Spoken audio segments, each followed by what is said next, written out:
j'aimerais aborder cette question: comment garder la paix dans son foyer?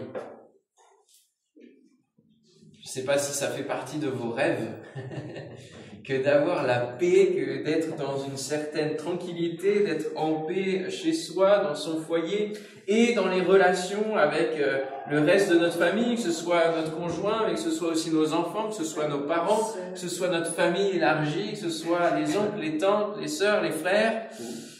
Ce n'est pas toujours facile dans les relations familiales. Comment faire?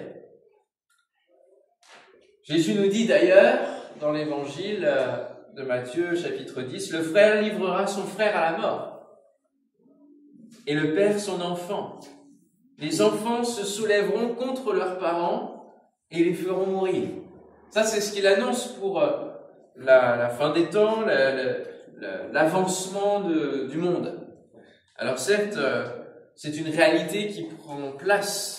On le voit dans notre société, dans les faits divers, dans tout ce qui peut se passer comme crimes et choses horribles familialement. L'autre jour, je voyais une vidéo de frères agriculteurs qui se battaient à coups de tracteur et et qui se poursuivaient à cause d'un champ d'exploitation, de choses judiciaires. C'est triste d'en arriver là. Mais cela peut vite tourner selon l'attitude des uns et des autres, le point de vue des uns et des autres, ça peut vite tourner et aussi venir parfois dans notre famille. Notre monde environnant n'est pas propice à la paix. Nous le voyons bien, avec des guerres qui éclatent un peu partout. Forcément, ça rejaillit aussi dans toutes les couches de la société, dans toutes les cellules, de la plus petite cellule finalement à la plus grande. Comment avoir la paix donc dans son foyer, dans ses relations? Alors on va chercher ensemble quelques conseils de la part du Seigneur et en premier point j'aimerais donner justement le fait de définir les limites du foyer.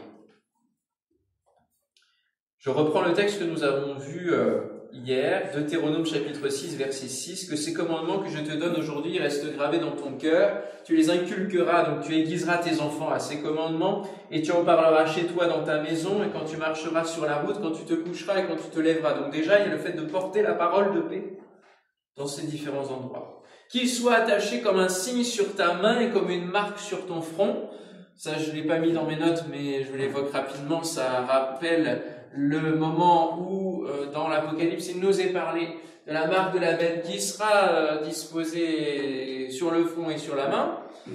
Donc, on a une similitude de marquage. Donc, quelle marque on veut avoir pour la fin des temps? Est-ce que c'est la marque de la parole de Dieu dans nos vies? Ou est-ce que c'est la marque de la bête que nous allons adorer? Et le verset d'après dit, « Tu les inscriras sur les poteaux de ta maison et sur les montants de tes portes. » Et ça rappelle un autre épisode. L'épisode de la Pâque, qui se passe au moment de la sortie d'Égypte, à la fin des plaies d'Égypte où le peuple hébreu est esclave. Eh bien, le sang de l'agneau pascal va être répandu sur les poteaux et sur les linteaux des portes du peuple hébreu, sur chacun de ceux qui vont le faire, de leur propre maison.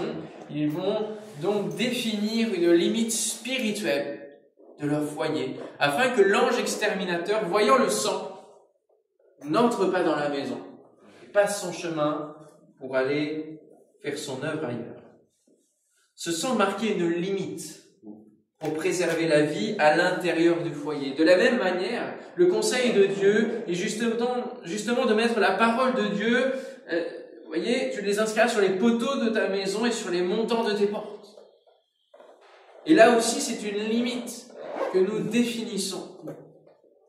Et c'est pour ça que sur l'entrée des foyers juifs, aujourd'hui, vous retrouvez ce qu'on appelle la mezouza, qui est à l'entrée et à l'intérieur, il y a justement les paroles du Deutéronome qui sont dedans.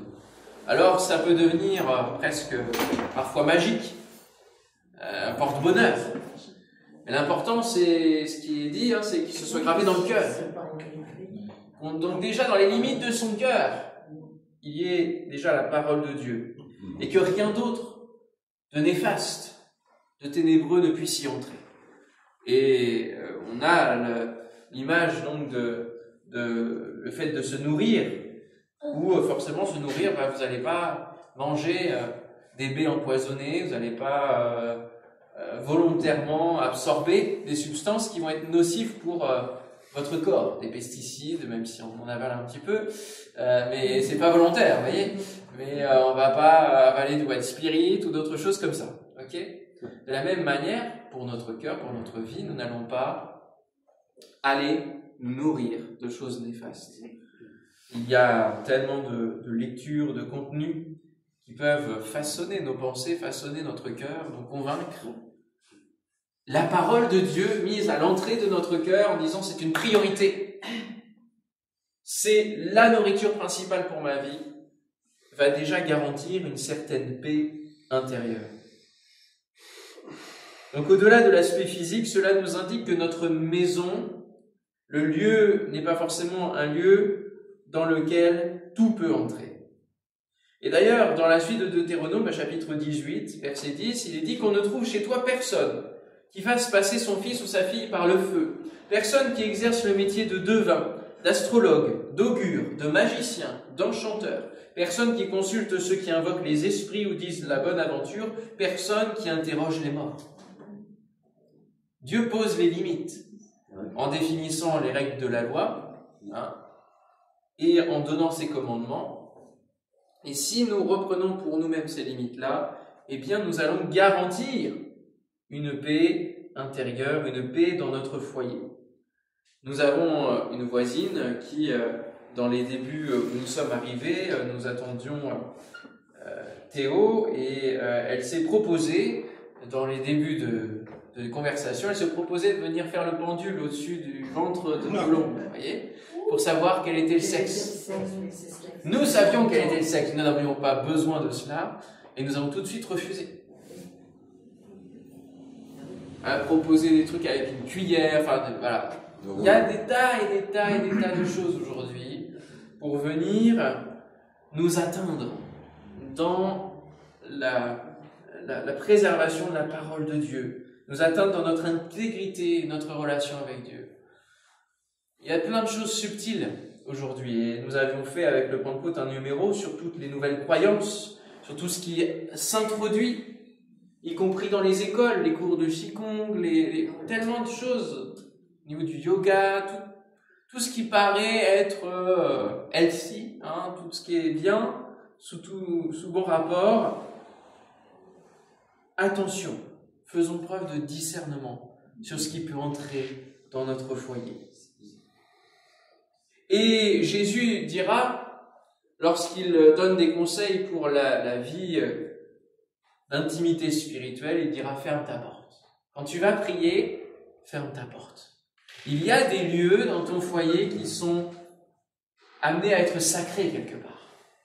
Et quand on lit la Bible, on voit par exemple Moïse en plein désert qui erre avec les troupeaux, en train de garder les troupeaux. Il n'est pas encore dans le plan de Dieu. Dieu le prépare justement à traverser un autre désert, cette fois-ci avec le peuple. Et il va être appelé par Dieu au travers du buisson en feu ardent.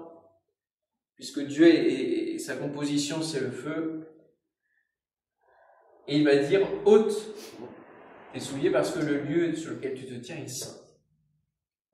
Donc il y a des lieux qui sont amenés à être consacrés, à devenir des lieux saints pour le Seigneur. Ferme ta porte et prie ton Père qui est là, dans le secret.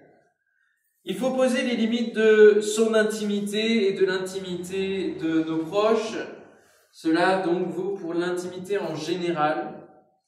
Notre maison est appelée à être le temple. Notre vie est appelée à être le temple du Saint-Esprit. Notre foyer est appelé à être le temple du Seigneur. Alors, tu peux faire cette déclaration comme celle de Josué. Si dans votre couple, si dans votre famille, vous êtes alignés sur la même foi, il dira, si vous voulez venir avec moi, on va aller dans Josué 24. Lisez avec moi Josué 24. Verset 14. Il est bon de reprendre la parole de Dieu et parfois certaines déclarations qui sont faites par certains hommes qui ont suivi Dieu. Et il va dire maintenant craignez l'Éternel et servez-le avec intégrité et fidélité. Voici l'appel qui est fait. Faites disparaître les dieux qu'ont servi vos pères de l'autre côté du fleuve et en Égypte et servez l'Éternel.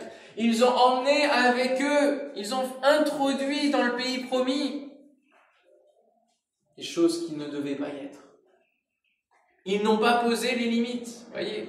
Ils ont emmené des choses de l'Égypte. Josué dit, il faut faire disparaître tout ça. Servez l'Éternel. Et si vous ne trouvez pas bon de servir l'Éternel, choisissez aujourd'hui qui vous voulez servir. Ou les dieux que servaient vos pères au-delà du fleuve, ou les dieux des Amoréens dans le pays desquels vous habitez. Moi et ma maison, nous servirons l'Éternel. Voici une déclaration. Nous servirons l'Éternel. Est-ce que ça veut dire que Josué ne servait pas l'Éternel avant de dire cela? Bien sûr, il servait le Seigneur puisqu'il a amené le peuple à la conquête du pays promis. Mais c'est un véritable positionnement que Josué a réaffirmé dans un contexte où les choses déclinaient. Et nous avons besoin régulièrement dans nos vies d'un repositionnement. Dans notre foyer, d'un repositionnement. Pour garder la paix là où parfois il y a des tensions qui jaillissent, là où il y a des menaces aussi extérieures sur notre paix intérieure, nous avons besoin de nous repositionner face au diable, face aux relations toxiques. Et de dire non, stop, tu ne peux plus être en relation avec moi, tu ne peux plus intervenir parce que ce lieu est un lieu saint. Moi et ma maison, nous servirons l'Éternel, c'est l'Éternel qui règne ici. Il réaffirme, alors que le peuple s'éloigne, qu'il restera dans cette posture et sera alors forcément différent à ce moment-là. Il ne sera plus aligné avec le reste du peuple qui choisit de suivre les dieux des Amoréens. Aujourd'hui, votre manière de vivre, votre manière de parler, votre manière d'agir, de vous positionner peut vous amener à être considéré par l'extérieur comme étant bizarre, comme étant has-been, comme étant réac. Et parfois, quand on vient dans des réunions d'église ou même ici, on pourrait se dire « Ah, mais c'est pas assez bien pour les gens d'aujourd'hui, pour les jeunes d'aujourd'hui. Les cantiques sont peut-être pas les plus actuels. On est dans une certaine liturgie, etc. Mais ces choses sont bonnes. Pourquoi? Parce que le Seigneur est là. Et si nous cherchons la présence du Seigneur, nous n'avons pas besoin d'artifices, d'apparence, de choses spectaculaires. Nous avons juste besoin de la présence de Dieu. Et si nous faisons de ces lieux des lieux consacrés à l'Éternel, alors il va s'y passer des choses. Et des choses selon Dieu. Cela ne doit pas redéfinir ce que la parole de Dieu nous conseille de faire. Alors, dès lors que vous êtes chez vous, réaffirmez qui est le Seigneur et le Maître de votre maison. C'est important. Il y avait autrefois, régulièrement, dans le foyer des chrétiens, des petits panneaux avec « Crois au Seigneur Jésus et tu seras sauvé » ou ici, c'est Jésus qui est le Maître de cette maison, etc. C'était pas très, très décoratif, mais ça a amené un positionnement. Serait peut-être bon d'y revenir, au moins dans la confession de notre bouche, puisque c'est aussi en confessant que les choses se mettent en place et que le Seigneur peut agir. Le temple, la maison de Dieu, a été dédicacé, a été consacré par Salomon. C'était un lieu défini de sainteté dans un monde corrompu. On peut se dire, mais comment ça se fait que Dieu ait besoin d'une maison faite par les mains d'hommes? Accepte cette idée-là. Même s'il dit que, voilà, la terre est son marchepied. Hein. C'est simplement parce qu'il y a besoin de redéfinir des lieux, des zones de paix, des zones de protection, des zones safe, spirituellement safe, saines. À chaque fois que les limites sont franchies dans un domaine spirituel, réaffirmons ce que nous croyons et ne laissons pas d'accès. Il y a peut-être besoin de faire du tri, de chasser l'origine de ce qui engendre la discorde, de ce qui casse la paix dans votre foyer. Que ce soit sur le plan de la dispute régulière, eh bien, il faut chercher l'origine afin de traiter le mal à la racine. Qu'est-ce qui a pu donner accès aux troubles de la paix? Peut-être qu'il y a un problème qui est purement physique. La télé engendre des disputes dans votre foyer. Jetez-la. Il faut régler le problème. Un problème d'ordre peut-être plus psychologique, émotionnel. Là aussi, il faut faire quelque chose. Il faut aller consulter, il faut le traiter, il faut agir. Il ne faut pas laisser des choses s'installer. Problème spirituel, il faut là aussi chercher la cause et bloquer par la parole de Dieu et dans le nom de Jésus. Je citerai des exemples concrets de paix qui peut être brisée. Vos enfants ont des cauchemars, par exemple, régulièrement. Il faut prier. Il faut dire, Seigneur, au nom de Jésus. Et régulièrement, dans les prières que je fais avec les enfants, c'est dans la prière avant le coucher, c'est qu'il n'y ait aucun cauchemar, et que des beaux rêves dans le nom de Jésus. Votre fatigue extrême vous empêche d'être en paix. Prenez trop de temps sur les écrans et cela plombe la relation avec les autres. Il faut agir sur l'ensemble de tous ces plans. Ce ne sont que quelques exemples de ce qui peut se passer. Éphésiens 4 nous dit, c'est pourquoi renoncez au mensonge et que chacun de vous parle selon la vérité à son prochain, car nous sommes membres les uns des autres. Si vous mettez en colère, ne péchez point, que le soleil ne se couche pas sur votre colère et ne donnez pas accès au diable. Ici, ce passage-là parle de l'Église en général, la vie de l'Église. Nous sommes membres les uns des autres et là aussi, nous sommes appelés à préserver la paix dans l'Église. Parce qu'il y a des menaces sur l'Église. Puisque c'est un lieu saint, eh bien, l'ennemi va se donner à cœur joie pour mettre la zizanie, la division. Nous sommes artisans de paix pour la vie de l'Église et aussi pour la famille. Ces conseils valent pour la famille. S'il y a du mensonge, c'est un accès au diable et cela va produire du mauvais. Si nous cultivons les non-dits, il nous faut rétablir une communication forte, une transparence entre époux, entre membres. La colère, ici, nous le lisons, a une date de péremption. À des heures de péremption, une heure de péremption. Parce que si la colère s'installe, elle nous amène à ruminer et elle nous entraîne sur d'autres sentiments, sur d'autres vécus émotionnels. Elle va nous emmener sur l'amertume, elle va nous emmener sur la haine, elle va nous emmener sur différents endroits qui vont nous amener au péché. La colère en elle-même n'est pas forcément mauvaise, hein, la Bible le dit ici. Si vous vous mettez en colère, ok, mais ça n'aille pas sur la voie du péché. Ça ne donne pas un accès au diable. On peut se mettre en colère parfois, ça déborde. Et Jésus s'est mis en colère parce que c'était justement l'atteinte de quoi? Du lieu sacré. L'atteinte du temple. On avait perverti l'utilisation du lieu sacré. De la même manière, si nous avons le droit de nous mettre en colère lorsque la paix et le côté sacré de ces lieux que nous avons définis de notre vie ne sont pas en place. Ne laissons pas cette colère nous bouffer au point de péché. Ces principes sont importants.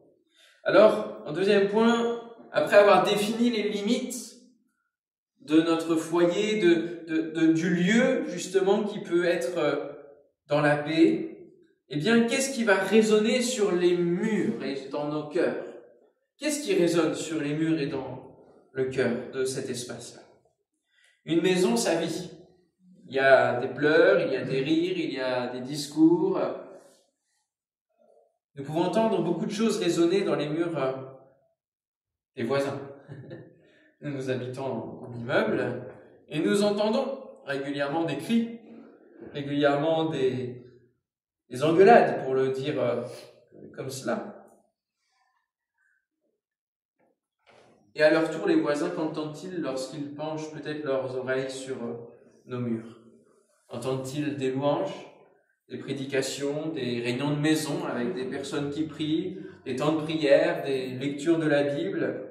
Qu'entendent-ils? Tu vas me dire, mais à notre maison, on n'est pas appelé à être un monastère, il y a tout le temps que du spirituel. Ok. Mais c'est ça. Il voit les différents fruits de l'esprit qui se mettent en place.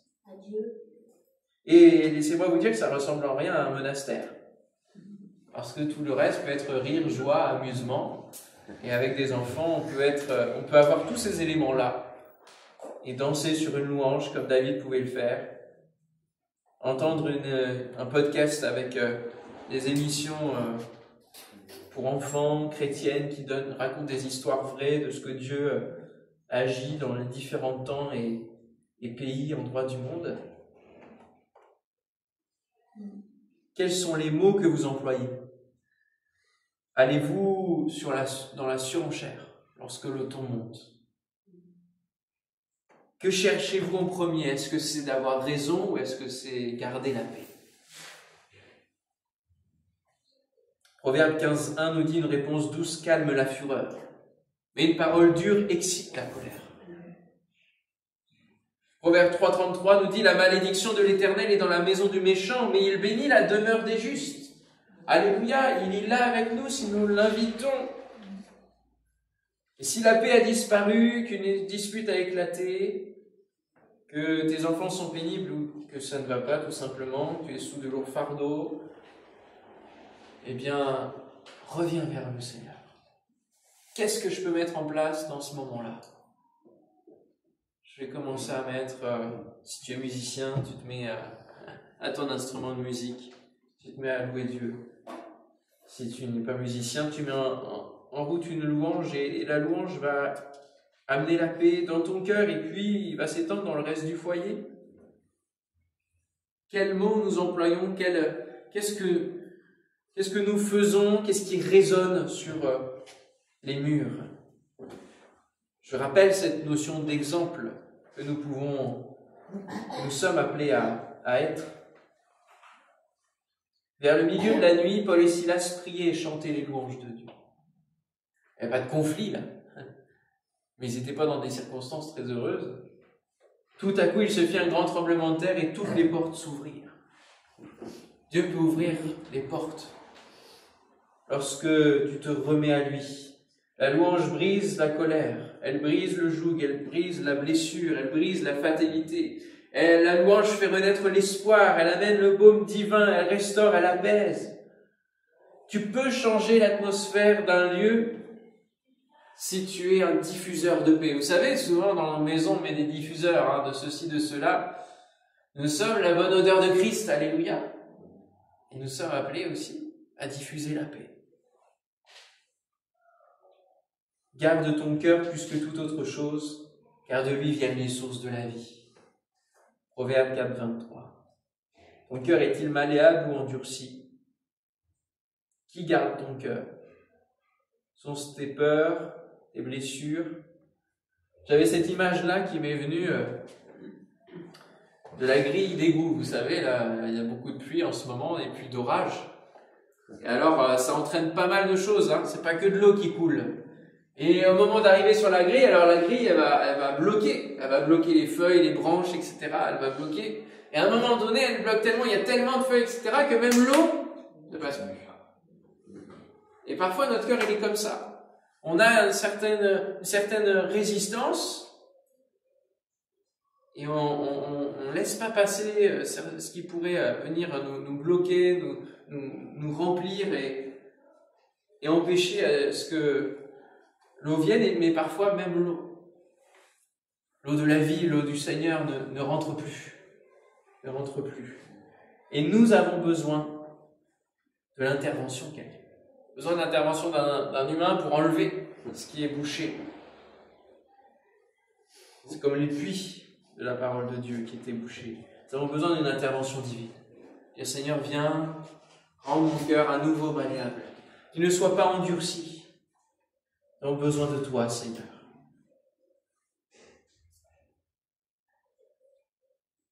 Dans les relations élargies, comme dans la relation de conjoint, qu'est-ce qu'il faut faire? Comment on peut garder la paix?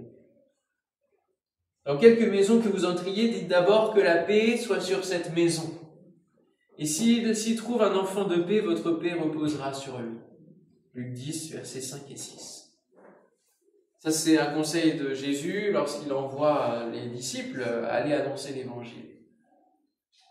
Et il est important lorsque nous visitons des frères et sœurs chrétiens, mais aussi, parfois, des personnes, on peut l'étendre, des personnes qui acceptent que l'on prie dans leur maison, de prier pour que la paix vienne, que la paix se dépose. Alléluia. Alors, pour les relations élargies, la famille, etc., je dirais déjà donner de l'équilibre dans ces relations pour préserver la paix installée à la maison. Ne laissez pas tout le monde régir votre manière de vivre. Les décisions se prennent au sein du couple. Il peut y avoir des conseils bons à prendre, mais rappelons-nous ce principe des noces de Cana. Jésus va répondre à sa mère, « Femme, qu'y a-t-il entre moi et toi ?» Il va poser la limite. « Mon heure n'est pas encore venue. » Sa mère dit au serviteur, « Faites ce qu'il vous dira. » Marie comprend que là, Jésus dit, là, il n'y a plus d'ingérence. Jésus est en train de démarrer son ministère, il va faire son premier miracle. Et il faut qu'il y ait une séparation. De la même manière, quand un foyer se constitue, il faut qu'il y ait une séparation. C'est une nouvelle cellule. Vous voyez, cellule familiale, on appelle ça. Et vous savez, quand les cellules se divisent dans le but de la croissance, ça crée une nouvelle entité, avec un cercle. Et du coup, Marie dit, faites ce qu'il vous dira. Et de la même manière, la famille, si elle est convertie, se doit de dire à cette nouvelle cellule familiale, faites ce qu'il vous dira, en priorité. Au-delà de nos conseils à nous, ce qu'on aurait fait, nous, à votre place, ce qu'on a fait à votre âge, faites d'abord ce qu'il vous dira. Alors forcément, ça sous-entend que l'homme quittera son père et sa mère, s'attachera à sa femme, donc il y a une union qui est là. Ça sous-entend qu'il y ait la corde à trois fils, et donc que Dieu soit au cœur de la relation, soit ce troisième fil qui fait que la corde ne rompt pas. Et la belle famille, les parents, les oncles, les tantes, etc., ne doivent pas s'ingérer dans les décisions qui reviennent au couple. Et ça, c'est important de le rappeler. De l'équilibre. Ça permet de garder la paix à l'intérieur. C'est d'abord mon conjoint avec qui je vais faire les projets de vie. Parce que si je commence à m'appuyer sur mon père, ma mère, face à mon conjoint, ça crée de la discorde. Ça annule la paix. Alors certes, parfois ça peut amener de la réaction vive, de la blessure. Et là aussi, il va falloir ménager, user de sagesse dans notre manière de vivre, d'être aussi chrétien. Parce que nous n'avons pas toujours des familles qui sont Dieu. Et donc, c'est des personnes que nous allons revoir, normalement, régulièrement. Et il nous est inutile de déballer toute notre théologie à chaque fois. Nous avons besoin de sagesse, de discernement, d'être intelligents selon Dieu pour évoquer, oui, notre vie chrétienne en racontant les bienfaits de Dieu, en proposant la prière, par exemple. Et si vous êtes chez vous, par exemple, vous pouvez continuer à bénir le repas, d'aller à l'église, de vivre votre foi. Connaissant une épouse de pasteur aujourd'hui qui s'est convertie en allant chez sa tante qui allait à l'église. Sa tante ne lui imposait rien, mais elle allait à l'église et cette fois-ci, sa nièce lui a dit « Non, je veux venir avec toi ». Et c'est en venant avec elle que là, le Seigneur l'a touchée. Une fois de plus. Donc lorsque nous sommes chez nous, nous ne diluons pas notre témoignage chrétien et notre manière de vivre. Lorsque nous sommes à l'extérieur, nous n'imposons pas notre foi. Nous ne pouvons pas imposer de bénir le repas, imposer d'aller à l'église, c'est délicat, nous venons pour eux. Nous venons passer du temps pour eux. Mais notre respect, finalement, est tout aussi important que notre intercession et notre témoignage. Et nous pouvons continuer certaines méthodes que celles de la maison. Notre langage ne va pas être différent. On ne va pas passer d'un langage châtier à un langage chartier. Nous ne croyons pas moins ailleurs de la puissance de Dieu. Et Colossiens 4,6 nous dit que votre parole soit toujours accompagnée de grâce, assaisonnée de sel, afin que vous sachiez comment il faut répondre à chacun.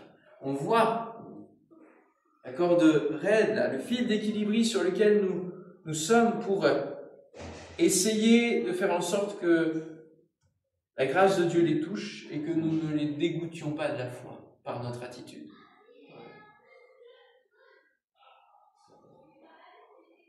Et puis surtout, c'est le dernier conseil, aimez-les. Aimons notre famille. Ce langage de l'amour gardera notre paix et leur paix, puisque c'est vraiment deux éléments qui sont en lien. Sans l'amour, rien ne se vit vraiment durablement, rien ne se construit. Et 1 Pierre 4,8 dit, avant tout, aimez-vous ardemment les uns les autres, car l'amour pardonne un grand nombre de péchés. Et là aussi, nous aimons ceux qui sont de notre famille, et cela peut prendre différentes formes dans la manière de l'exprimer. Ça peut être d'écrire une lettre, s'il y a parfois des ruptures de rencontres, s'il y a des blocages qui viennent. Ça peut être l'envoi d'un cadeau, ça peut être le fait de rendre un service, de s'intéresser à la vie de l'autre, de trouver le langage d'amour qui leur correspond. Et alors Dieu fera le reste. En conclusion, eh bien, gardons le prince de la paix. Jésus est la parole faite chair, Jésus est le prince de la paix, Jésus est donc la garantie de notre paix. Et il faut donc que nous gardions la parole de Dieu. Amen. Amen. Seigneur, nous voulons garder la paix dans notre foyer, nous voulons garder la paix dans nos relations et nous savons combien cette paix peut être mise à mal et nous voulons ce matin te prier que tout ce que nous avons étudié ensemble puisse s'ancrer dans nos vies, dans nos cœurs, que ces bons principes, Seigneur, nous amènent à vivre la paix en toi, à vivre la paix dans nos vies, Seigneur, dans nos cœurs, que nous puissions faire résonner, Seigneur, dans nos cœurs, véritablement la louange qui te revient et Seigneur, toutes ces paroles de paix qui se trouvent dans ta parole. Seigneur, nous voulons définir, peut-être redéfinir les limites de ces lieux saints que nous désirons comme saints, notre vie, Seigneur, qu'elle soit un temple de ton esprit qui rayonne de lumière, qui ne soit pas complètement bloqué par tout ce qui voudrait venir remplir d'autres néfastes. Donne-nous de bien nous nourrir et de mettre sur les poteaux et les linteaux, Seigneur, de nos maisons, ta parole. Que nos maisons soient des maisons de prière, des maisons où ta paix et où tu règnes, Seigneur, au nom de Jésus. Amen. Merci, Seigneur, de faire ton œuvre en nous. Amen. Tu restaures les relations avec les familles. Seigneur, tu vois peut-être mes bien-aimés qui ont différentes situations difficiles dans les relations. Nous te prions de faire un miracle. Nous te prions, Seigneur, que tu agisses et que tu nous donnes à chacun, Seigneur, d'user de sagesse, de discernement pour savoir comment faire les choses, pour savoir comment aimer mieux, comment aimer, Seigneur, malgré la haine qui est en face de nous, malgré les réponses difficiles. Seigneur, donne-nous du courage, donne-nous, Seigneur, ton zèle, ton amour, Seigneur. Fais descendre sur nos vies ton intelligence, tes idées, Seigneur, ta créativité, afin de pouvoir garder et développer ce lien de la paix, afin d'être des ouvriers de paix, Seigneur. Au nom de Jésus, à toi la gloire pour ce que tu vas faire. Merci, Seigneur. Amen. Amen. Alléluia. Amen.